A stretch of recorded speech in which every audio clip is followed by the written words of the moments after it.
Big game, they're all big. Got a little butterflies? If you don't, work them up. You ought to have just a little bit of butterflies, just a little bit of shake. Kick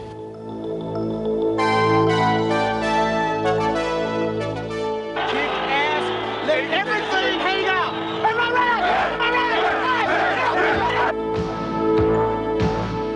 In the long and storied history of the NFL, there have been over 7,000 football games.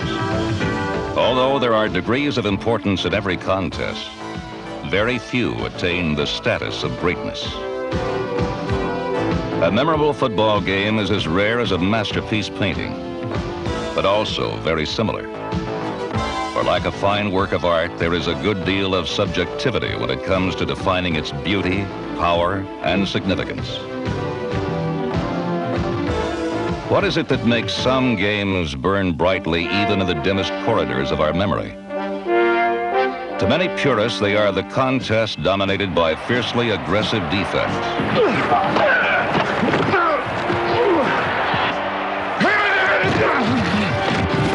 Contact is indeed the most stimulating essence of the sport.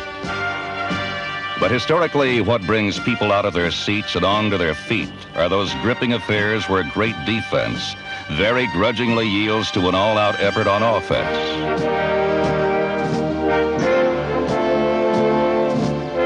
The great games involve fans as much as players. They are the ones that stretch the emotions of the populace with cheers and tears. So much so that fans and players alike are often mentally and physically drained by game's end. Above all, the truly classic contests are those whose outcome are seemingly decided by some higher order. They are the suspenseful affairs that are only resolved in the final seconds, when desperate men sketch images of victory that, like masterpieces of art, remain forever frozen in time.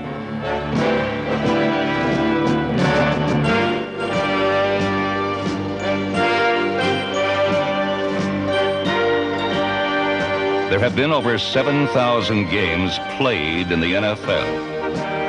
Only a select few stand out as the very best that have ever been played.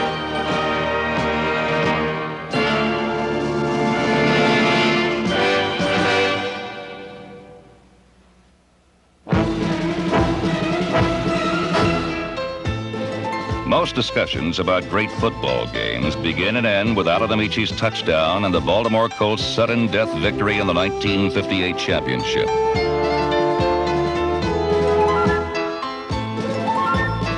No game in NFL history is more revered than this overtime epic that began on an unusually mild late December day in New York City. The high-profile Giants featured the likes of Frank Gifford, Alex Webster, Sam Huff, and a coaching staff that included two talented young assistants. To many observers, they had a clear edge over Weeb Eubank's very jittery Baltimore Colts.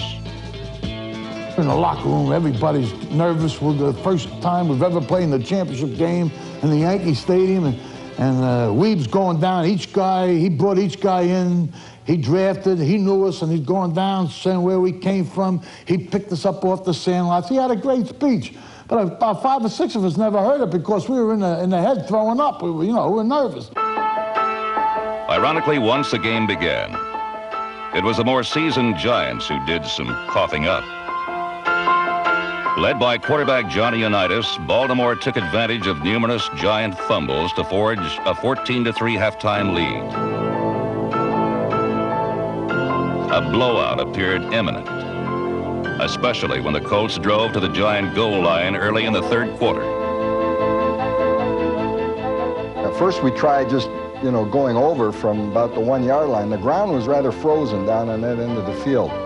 And I didn't get good footing, and I tried 3 times and couldn't get in from the 1-yard line.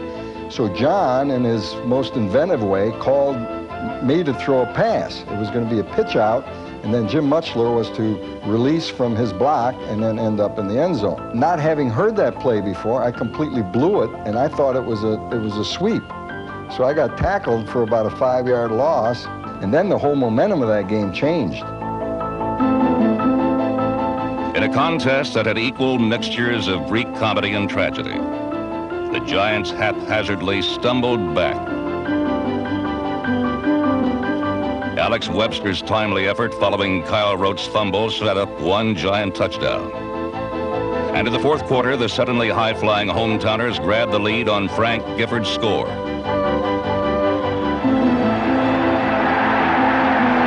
Giant fans dreamed of a championship. With just 2 minutes remaining, it was only a first down away. But a controversial call on Frank Gifford's attempt to gain it on 3rd and 4 began what would be a Giant nightmare. I think they blew the call. There's a mental thing in your head when you have a 3rd down and a yard to go or half a yard or whatever it happened to be. You know when you've made it. I didn't even look over to the yardstick. Frank, you should have. New York punted, pinning the Colts far back. The lead seemed safe. What happened next, however, altered the course of professional football.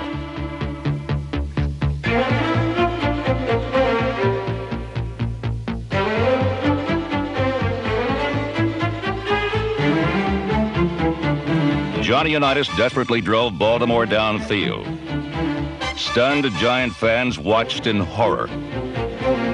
But NFL executives looked on in glee. For the first time, a nationally televised championship mesmerized millions of viewers. Many more tuned in just in time to witness Steve Myra's game-tying field goal and the NFL's first venture into sudden death.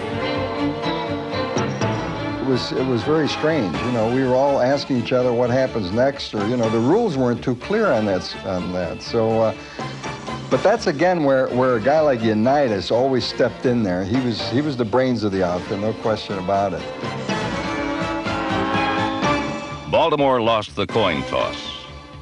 But after the Giants failed again in their opening drive, the third-year quarterback picked up where he left off in regulation.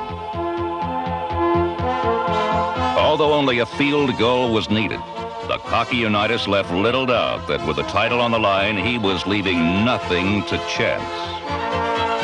Well, I was just thinking about a score. I would really, you know, the field goal really never entered my mind. I never have put too much strength on field goals myself. I'd rather go for a touchdown. I knew right then and there that we had the ball game won.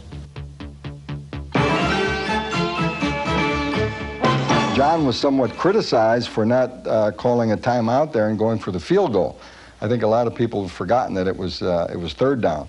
They thought we were going for it on 4th. But in the event that we missed it, we still had, you know, time for the field goal. But an interesting thing on that play, which was the genius of a Unitas, and a lot of people missed this.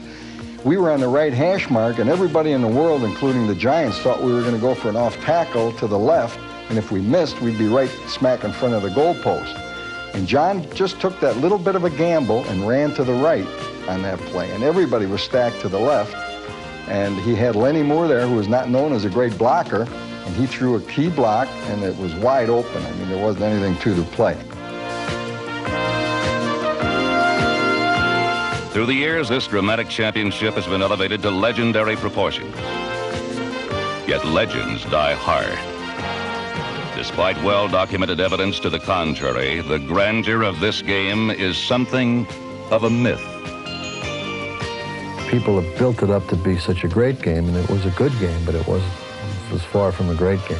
That game was probably the greatest game for the National Football League because of the notoriety of it. But I don't think that game was that good a game, really. I don't think it was the best game ever played. You know, it wasn't a picture-perfect type game. I think it was just a dramatic ending that most people remember. And it was the greatest game I ever played in, I'll put it that way.